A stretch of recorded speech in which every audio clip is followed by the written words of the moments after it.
मुंबईचा मराठी शुभम, मी माणूस तुला थोडंसं आपलं थांबवतो. आपल्यासोबत राजकीय विश्लेषक विलास वैद्यजी आहेत. विकासजी, स्वागत आहे तुमचं जय महाराष्ट्रमध्ये. माझा आवाज येतो तुम्हाला? येतोय येतोय. विकासजी, आपण बघतोय की संपूर्ण महाराष्ट्रासाठीचा आजचा हा दिवस अत्यंत महत्वाचा आहे आणि मोठा दिवस आहे हो खऱ्या अर्थानं हा. तर मला हो. असं तुम्हाला विचारायचंय की ठाकरे बंधू एकत्रित आल्यानंतर, ही युती झाल्यानंतर याचा परिणाम, हो याचं आव्हान हे महायुतीसमोर कसं असेल आणि याचा काय इम्पॅक्ट पडू शकतो आगामी निवडणुकांमध्ये? नाही, निश्चितपणे ठाकरे बंधूंचं एकत्र येणं, कारण मुंबईमधला जेव्हा शिवसेना तुटली हम्म, त्यावेळी माझ्या सहित अनेक मराठी लोकांना त्याचं फार दुःख झालं. हम्म, आणि त्याचं खापर जरी भाजपवर फोडण्यात आलं असलं तरी तो शिवसेनेच्या अंतर्गत विवादातला किंवा त्यांना जे काही त्यांचं मॅनेजमेंट करता आलं नाही त्याच्यामुळे झालं. पण आता जी राज ठाकरे आणि उद्धव ठाकरे, शिवसेना आणि मनसे जी एकत्र येतात आहे, हे अतिशय म्हणजे स्वागतार्ह स्टेप आहे. पण माझं असं वैयक्तिक मत आहे, मी जे काही या संदर्भात वाचलं किंवा लोकांशी बोललो, तर याचा निवडणुकीवर कसा परिणाम होईल हे आपल्याला थोडं बघावं लागेल. कारण राज ठाकरेंनी मागच्या या वर्षांमध्ये त्यांचं इलेक्टिव्ह मटेरियल नाही वाढवलं. हम्म, हम्म, म्हणजे इलेक्शनच्या दृष्टीने ज्या पद्धतीची तयारी मनसेची असायला पाहिजे हम्म, ती मनसेने केली नाही. बर. त्याच्यामुळे मनसेचं याच्या इलेक्टिव्ह मटेरियलशी कसा कनेक्ट जोडता येईल हा. हा एक महत्वाचा भाग आहे. दुसरा भाग असा आहे की दोघांनी वेगवेगळ्या वेळी भूमिका बदलवत गेले. हा. म्हणजे ज्यावेळी उद्धव ठाकरेंनी काँग्रेसशी हात मिळवणी केली त्यावेळेस लोकांना ते पटलं नाही. लोकांचं म्हणणं होतं की जर भाजपाशी तुमचं पटलं नाही तर तुम्ही एकटं राहायला हवं होतं. हम्म, हम्म, आणि मग त्याच्यानंतर काँग्रेसची हात मिळवणी करून मग त्यांनी एक प्रकारे हिंदी भाषिकांना पण हे केलं, हम्म, मुस्लिम वोटचा पण त्यांनी अभिनय केला. त्याच्यामुळे ह्या ज्या भूमिका यांच्या बदलत गेल्या. तर मला स्वतः माझं वैयक्तिक मत असं आहे की हा जो काही हाईप करण्यात येतो आहे की आता इतका परिणाम होईल तितका परिणाम होईल, तितक्या मोठ्या प्रमाणात मुंबईमध्ये काही प्रमाणात जर सोडलं तर इतर ठिकाणी इतक्या मोठ्या प्रमाणात परिणाम होईल इलेक्शनवर असं मला वाटत नाही. हम्म.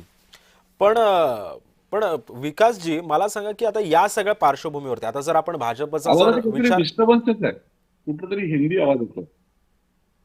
बरं, माझा आवाज येतो तुमच्यापर्यंत आता व्यवस्थित? तुमचा आवाज दुरून आल्यासारखा येतो. हा, आता ठीक आहे. हा येतोय आवाज?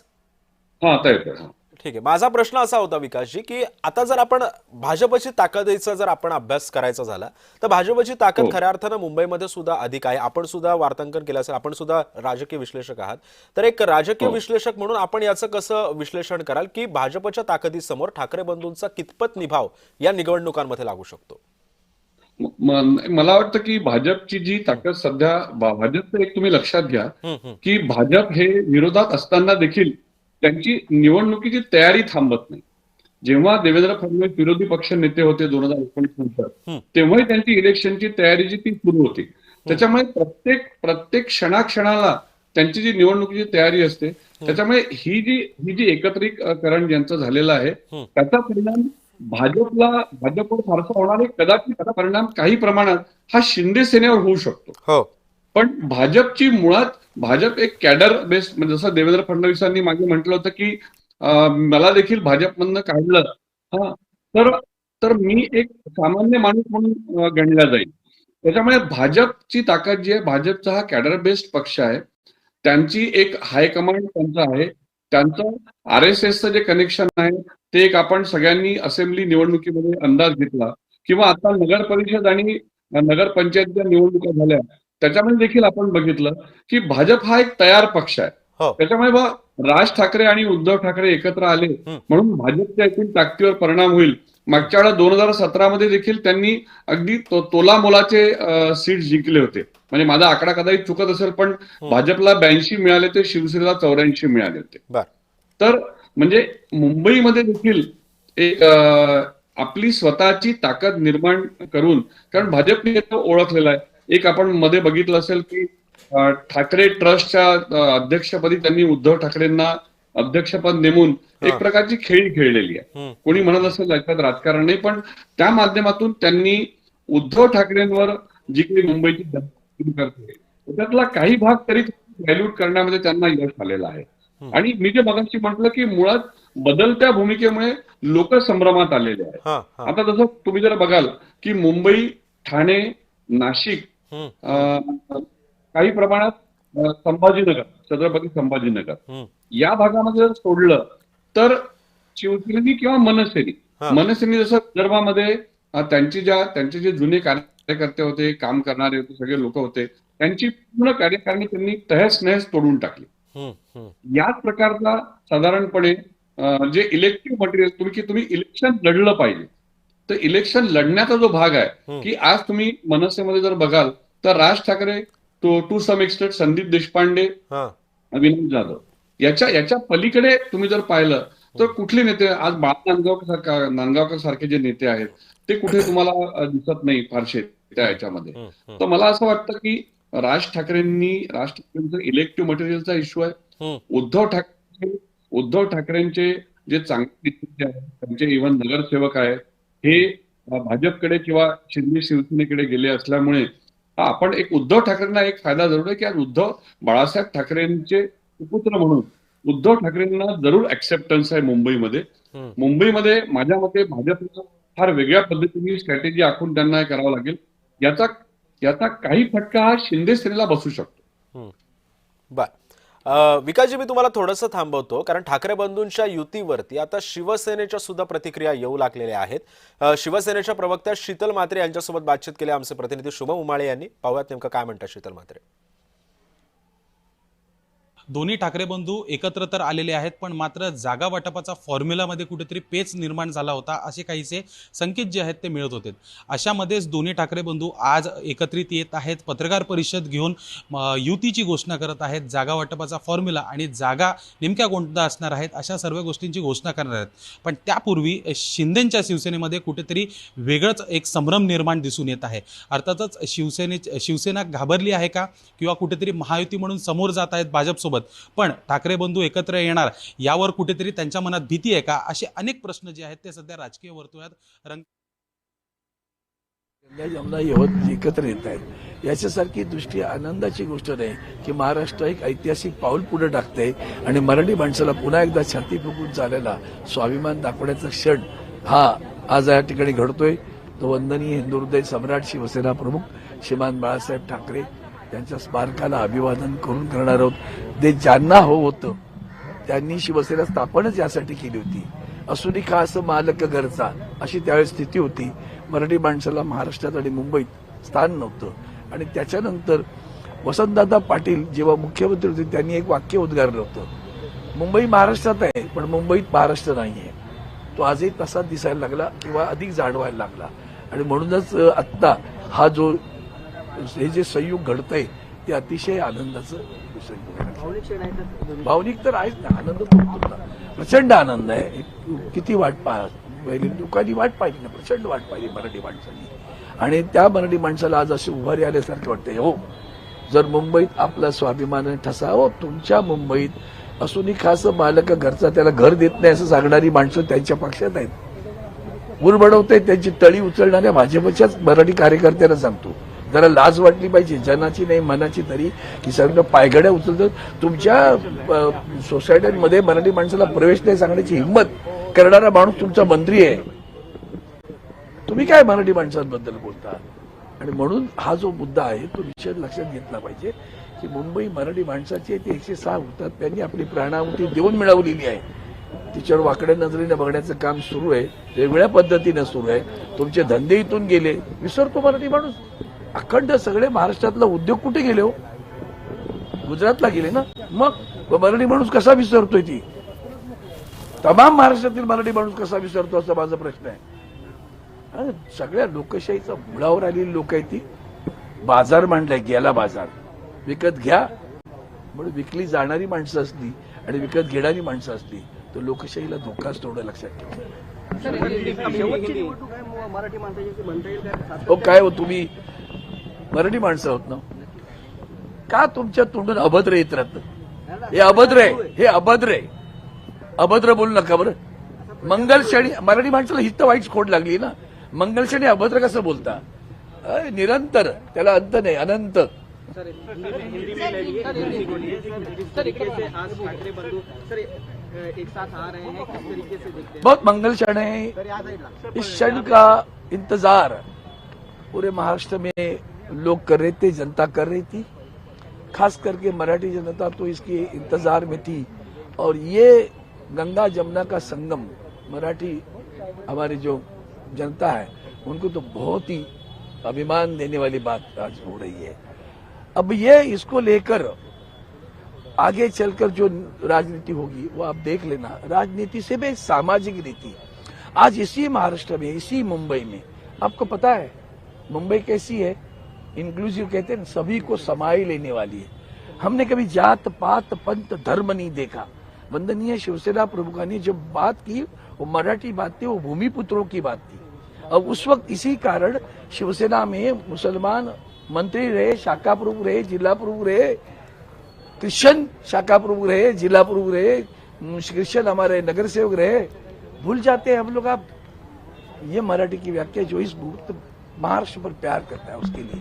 और जो लोग उनकी क्या करें, इबादत करते रहते हैं, उनको इतना ही कहना है, ये 106 हुतात्मा वहां जो प्राण अर्पण उनका जो स्मारक वहां बनाया है ना, उसको भूलो मत। और इस स्मारक पे आज वही अभिवादन करने आ रहे हैं, उसी याद को दोहराने आए हैं। बाला साहब जी, हम नहीं भूले हैं।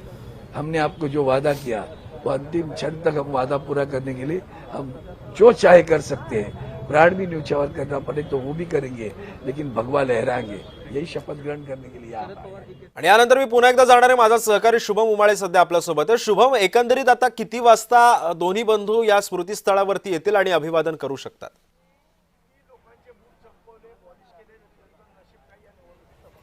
सिद्धेश, खरं तर अवघे काही वेळ राहिलेला आहे, काही वेळातच दोन्ही ठाकरे बंधू या ठिकाणी येताना दिसतील। पण त्यापूर्वी मात्र आपल्याला मनसे नेते संदीप देशपांडे या ठिकाणी भेटलेले आहेत। खरं तर संदीपजी, आपण अनेक दिवसांपासून काहीसे गायब होतात असं काही चित्र होतं, तुम्ही माध्यमांसमोर येत नव्हतात, काही प्रमुख बैठकांमध्ये नव्हतात, त्यापाठी काही विशेष कारण आहे का? नाही, मला असं वाटतं की हा जो प्रोसेस होता चर्चेचा, जागा वाटपाचा, तो प्रोसेस आमचे पक्षाचे 2 वरिष्ठ नेते मांगावकर साहेब आणि सरदेसाई साहेब बघत होते। त्यामुळे त्याच्याबद्दलची मला माहिती नव्हती आणि तुमचे प्रश्न ते सोडून काय नव्हते, त्यामुळे माझ्याकडे बोलल्यासारखं काही नव्हतं। बरं, आता दोघंही येत आहेत, पत्रकार परिषद होत आहे, नेमकी भावना काय आहे? आज ज्या क्षणाची महाराष्ट्रातला मराठी माणूस आतुरतेने वाट बघत होता, मला असं वाटतं तो क्षण जवळ येऊन टेपलेला आहे आणि त्यामुळे अतिशय आनंदाचं आणि उत्साहाचं वातावरण हे सगळ्यांमध्ये आपल्याला इथे दिसतंय। अर्थातच महायुतीच्या नेत्यांना घाम फुटलेला आहे, पण स्वेटर तुम्ही घातलेलं आहे, याचं मागे काही वेगळं समीकरण आहे का? काय बोलतो, घाम त्यांना फुटलं, स्वेटर मी घातलं, म्हणजे काय? नाही, गरमी तिकडची वाढली आहे ना, त्यामुळे गरमी वाढली आहे। असं वाटतं माझी थोडी तब्येत बरी नसल्यामुळे मी स्वेटर घातलेलं आहे। आणि एकच सांगेन भारतीय जनता पक्षाच्या लोकांना, किती लोकांचे बूट चमकवलेत, पॉलिश केलेत, तरी यावेळेला नशीब चमकणार नाहीये, तुम्ही बूटच चमकवा। मग आपलं नशीब आता किती तारखेला चमकणार दोन्ही ठाकरे? मला असं वाटतं महाराष्ट्रातला मराठी माणूस यावेळेला ठाकरे बंधूंच्याच हातात सत्ता देईल आणि महापौर हा मराठीच होईल। त्यांना ओव्हर कॉन्फिडन्स आहे असं दिसून येत आहे, महायुतीचाच भगवा फडकणार असं बोलतात। नाही, इलेक्शनच्या आधी सगळेच जण बोलतात, तर त्यांनाही बोलायचा अधिकार आहे।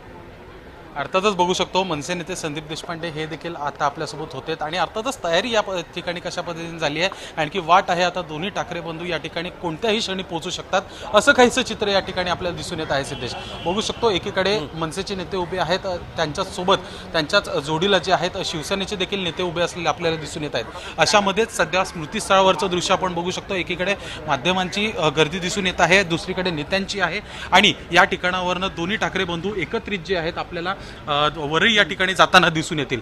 अर्थातच वरईला गेल्यानंतर पत्रकार परिषदेमध्ये काय मुद्दे असतील हे तर पाहणं तेवढंच महत्त्वाचं असणार आहेच, पण त्या व्यतिरिक्त समजा पाहायला गेलं तर मग जागा वाटपाचा फॉर्म्युला कशा पद्धतीने आहे, जागा वाटप कशा पद्धतीने होणार आहे, कोणकोणते उमेदवार ठाकरे बंधूंनी निश्चित केलेले आहेत, कारण की प्रमुख कार्यकर्ते जे इतके वर्ष सेनेसोबत आणि सगळ्यांसोबत या ठिकाणी होते मनसेसोबत, त्यांनाच कुठेतरी हे जागा वाटप जाताना आपल्याला दिसून येणार आहे। आणि इतकंच नव्हे तर तयारीही आता अंतिम टप्प्यात आलेली आहे। आपल्यासोबत अजून काही या ठिकाणी शिवसेनेचे मनसेचे नेते आहेत, त्यांच्याशी बोलण्या दोन्ही ठाकरे बंधू या ठिकाणी पोहोचत आहेत, पत्रकार परिषद होणार आहे, काय भावना आहे?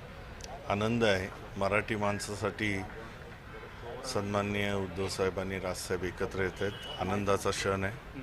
आपण सगळे मराठी बांधव आहेत त्यांनी एकत्र या मुंबईसाठी एकत्र यायला पाहिजे. अर्थातच आपल्या समोर एक मोठी ताकद आहे. ते मोठं आव्हान आपण गृहीत धरतोय का, की आपण फक्त निवडणुकीसाठी समोर जातोय? जेव्हा लढाईला उतरतो तेव्हा समोरची ताकद किती मोठी आहे, याच्यापेक्षा आमची ताकद त्याच्यापेक्षा मोठी आहे, ही दाखवली जाईल मुंबई महानगरपालिकेच्या निवडणुकीत.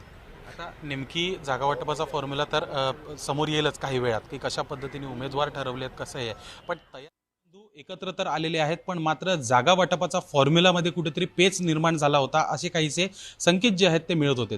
अशामध्येच दोन्ही ठाकरे बंधू आज एकत्रित येत आहेत, पत्रकार परिषद घेऊन युतीची घोषणा करत आहेत. जागा वाटपाचा फॉर्म्युला आणि जागा नेमक्या कोणत्या असणार आहेत, अशा सर्व गोष्टींची घोषणा करणार आहेत. पण त्यापूर्वी शिंदेंच्या शिवसेनेमध्ये कुठेतरी वेगळंच एक संभ्रम निर्माण दिसून येत आहे.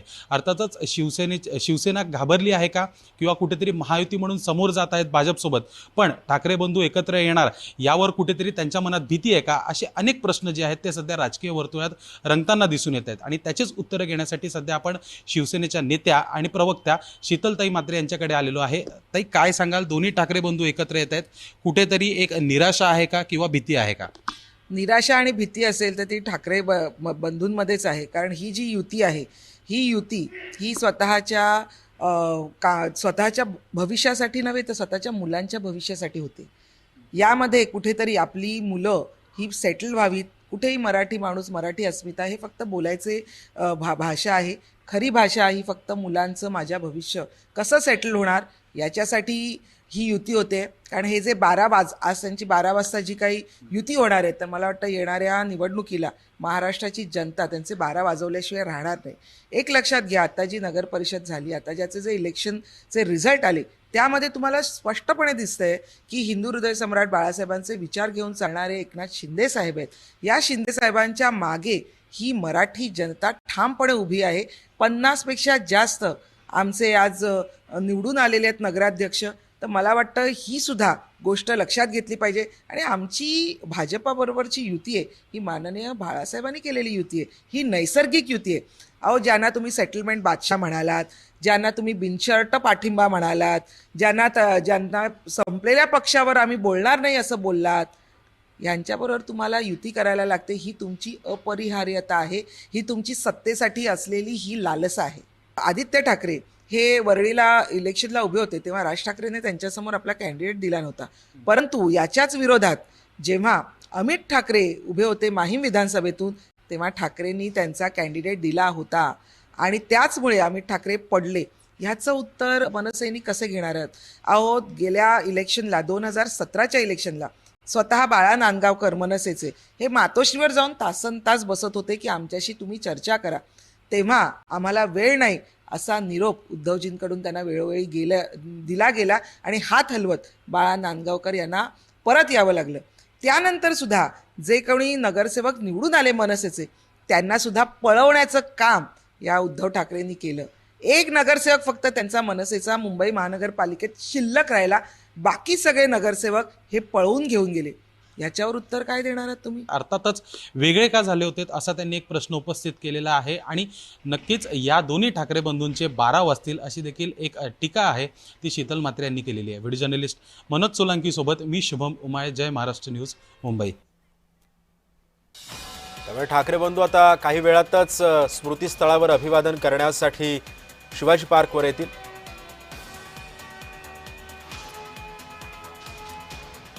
मी पुन्हा एकदा विकासजी तुमच्याकडे येणार आहे. मला सांगा, आता आपण काही वेळापूर्वी अरविंद सावंतांची सुद्धा प्रतिक्रिया ऐकली. त्यांना पत्रकारांनी प्रश्न विचारला की विरोधक असं म्हणतायत की ठाकरेंची ही शेवटची निवडणूक असेल, मराठी माणसाची ही शेवटची निवडणूक असेल. त्याच्यावरती ते भडकले. खरंच तुम्हाला पण असं वाटतं का की ही आत्ताच्या निवडणुकीमध्ये ही शेवटची निवडणूक असू शकते ठाकरेंची? नाही, असं शेवटची निवडणूक वगैरे असं भाकीत करणं योग्य नाही होणार त्याच्यामध्ये. कारण कसं आहे की बाळासाहेब ठाकरेंनी यांनी शिवसेना स्थापन केली, तो स्पिरिट अजूनही मुंबईमध्ये आहे. त्याच्यामुळे आजही मराठी मनांना जी आहे ती शिवसेना ही निश्चितपणे जवळची वाटते. पण आता जे आपण राजकीय याचा जर अंदाज घेतला तर काय झालंय की मी जे मगाशी म्हणत होतो की यांच्या भूमिका बदलत गेल्या. भूमिका जिथे बदलतात ना तिथे जनता ही संभ्रमात पडते. आणि आता लोकांचं कसं झालंय की हे आता एकत्र येण्याला काय कारण आहेत? जसं म्हात्रेताई म्हणाल्या की मुलांच्या याच्यासाठी आल्या, तो भाग वेगळा आहे. तो त्यांचा काय भाग असेल तो भाग वेगळा. पण इथे काय झालंय की साधारणपणे लोकांमध्ये असा एक भ्रम आहे की आता त्यांना काही करायसारखं उरलं नाहीये वेगळं. कारण उद्धव ठाकरेंचं थोडंसं ऍक्सेप्टन्स जे आहे, आपण बघितलं असेल जेव्हा काँग्रेस आणि शरद पवारांच्या एनसीपी सोबत जेव्हा युती झाली होती, त्यावेळेला काँग्रेसने खूप आडेवेडे घेतले होते हो. शिवसेनाशी युती करायला. त्याच्यामुळे काँग्रेस ही शिवसेना ही ऍक्सेप्टेबल नव्हती काँग्रेसला. आता ही जी युती आहे ही युती देखील काँग्रेसला ऍक्सेप्टेबल नाहीये. याचा म्हणजे साधारणपणे एक असा जे लोकांमध्ये आपण चर्चा केली तसं लक्षात येतं की हे दोघं जण आपापल्या, आता यांना काही उरलं नाहीये बा, आणि मग आता काय करायचं ते ही एक युती करून पाहू. या युतीचा एक हाईप जो होतो आहे मोठ्या प्रमाणात, लोकांनी खूप मोठ्या प्रमाणात स्वागत केलेलं आहे. म्हणजे मी देखील आता कालपासून चर्चा झाली तेव्हा सामान्य लोकांमध्ये एक प्रचंड उत्सुकता आहे आणि प्रचंड आनंद आहे त्याच्यामध्ये. आता फक्त असं आहे की यांच्या तिकीट वाटपापासून आणि हे कशा पद्धतीने यांच्या निवडणुकीची स्ट्रॅटेजी तयार करतात आणि त्याच्या माध्यमातून ते कसे लोकांपुढे सामोरे जातात, हा सगळा भाग आहे. पण आपण जे मला विचारलं मगाशी की ठाकरेंची काही शेवटची निवडणूक नाही असू शकत, कारण ठाकरे आणि मुंबई हे जे समीकरण आहे हे कोणीच तोडू शकत नाही. ते हारतील जिंकतील हा भाग वेगळा आहे, पण ठाकरे हा मुंबईचा एक अविभाज्य अंग झालेला आहे. आणि आजही मी तुम्हाला सांगतो की आजही मराठी जो काही टक्का उरलेला असेल मुंबईमध्ये, त्यांना ठाकरेंकडनं खूप मोठ्या प्रमाणात अपेक्षा आहे. फक्त मी जे मगाशी म्हटलं की बदललेल्या भूमिकांमुळे हा मराठी मोठ्या प्रमाणामध्ये हा भाजपाकडे देखील गेलेला आहे. भाजपाने त्यांना आपल्याकडे ओढून घेण्यामध्ये मोठं यश मिळालं. आपण एक बघाल की देवेंद्र फडणवीसांनी मागच्या काही काळापासून ज्या पद्धतीने निवडणुकीचा एक प्लॅन, म्हणजे ते त्या याच्यामध्ये इतके सरावल्यासारखे वाटतात की असं वाटतं की त्यांनी ठरवलं आणि हे जिंकायचं बा, अशा पद्धतीने. तर हा जो एक भाग आहे, पण निश्चितपणे आजही मराठी मन हे ठाकरेंसाठी आक्रंदत आणि बिलकुल त्यांना तो एक कनेक्ट जो ठाकरेंशी जोडला गेलेला आहे. म्हणजे ते असं म्हटलं ना की शिवसेना जिंकल्यानंतर तो 14व्या 15व्या मजल्यावर जी काही उंच इमारत असेल त्याच्या छताडात तो भगवा ध्वज फडकवून त्याला जो आनंद होतो की जय भवानी जय शिवाजी, तो हा जो स्पिरिट आहे, फक्त हा स्पिरिट हे दोघेही ठाकरे कसा एनकॅश करतात. आता जो काही वेळ उरलेला आहे त्या वेळेमध्ये सगळं निवडणूक, तुमचे उमेदवार निवडणं आहे, सगळं आहे आणि त्याची सगळी गोळाबेरीज जमवणं आहे, हाच त्याच्यामधला एक भाग आहे असं मला वाटतं. बर, विकासजी, तुम्ही जसं म्हणालात आता की या सगळ्या पार्श्वभूमीवरती महानगरपालिकांच्या निवडणुकांमध्ये येत्या काळामध्ये समीकरणं ही अतिशय तगडी असू शकतात.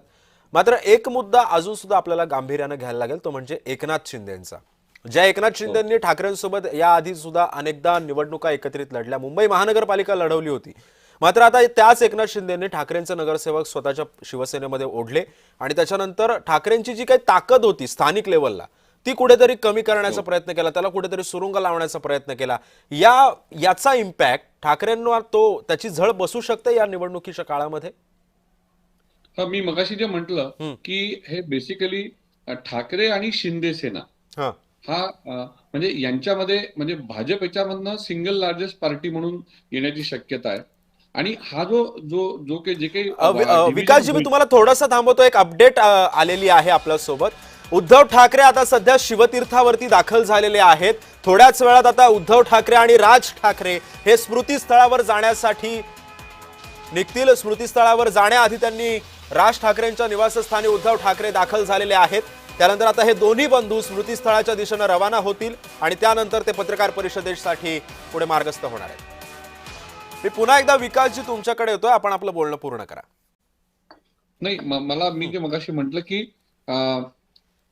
आता जे सध्या शिंदे सेना आणि भाजपामध्ये जी रस्सीखेच सुरू आहे, शिंदे सेनेनी म्हणजे मी लास्ट जे ऐकलं ते काहीतरी 101 जागा मागितलेल्या आहेत. तर हा जी एक रस्सीखेच आहे, तर ती आणि भाजपाकडनं रवींद्र चव्हाण असतील किंवा जगन्नाथ पाटील असतील किंवा वेगवेगळ्या स्तरावर शिंदे सेनेवर ज्या पद्धतीने टीका केली जात आहे की शिंदे सेनेनी आमच्या पोटात खंजीर खुपसला किंवा इथे याला उमेदवार उभे केलं, त्याला तिथे हे केलं. आता हे जे गणित आहे या गणितातून भाजप आपले सगळे उमेदवार उतरवेल की भाजप आणि शिंदे सेना त्यांनी जे म्हटलं होतं की ही युती राहील इथे, ती युती कशी राहील की ती मित्र प्रकारच्या लढती होतील याच्यामध्ये. त्याच्यामुळे असा जो सगळा जो अदमास आहे आणि एक आपण लक्षात घेतलं पाहिजे, शिंदे सेनेची ताकद ही वाढलेली आहे निश्चितपणे मागच्या इलेक्शनच्या तुलनेमध्ये. आणि दुसरा महत्वाचा भाग असा आहे की भाजपातून समजा कोणी नाराज झालं तर तो कुठे जाईल, तर तो शिंदे सेनेकडे जाईल. त्याच्यामुळे भाजप आणि शिंदे सेना हा असा सगळा. आणि मगाशी जे म्हटलं की पण डिव्हिजन जे आहे ही मूळ लढत जी आहे म्हणजे सेना म्हटल्यानंतर मनसे, उद्धव ठाकरेंची सेना आणि शिंदे सेना असं सगळं ती मतविभागणी जी आहे अशी ती विभागणी त्याच्यामध्ये होण्याची शक्यता आहे. आता हे एक बघावं लागेल की या जागा वाटपामध्ये जसं आधीचे नगरसेवक जे मूळ आलेले नगरसेवक जे आहेत जे शिंदे सेनेसोबत आहे ते कशा पद्धतीची ताकद तिथे लावतात किंवा त्यांनी आपले मतदारसंघ कशा पद्धतीने उभे केलेले आहेत याच्यावर सगळं. विकासजी, मी तुम्हाला थोडंसं थांबतो, काही अपडेट्स आपल्याकडे येत आहेत.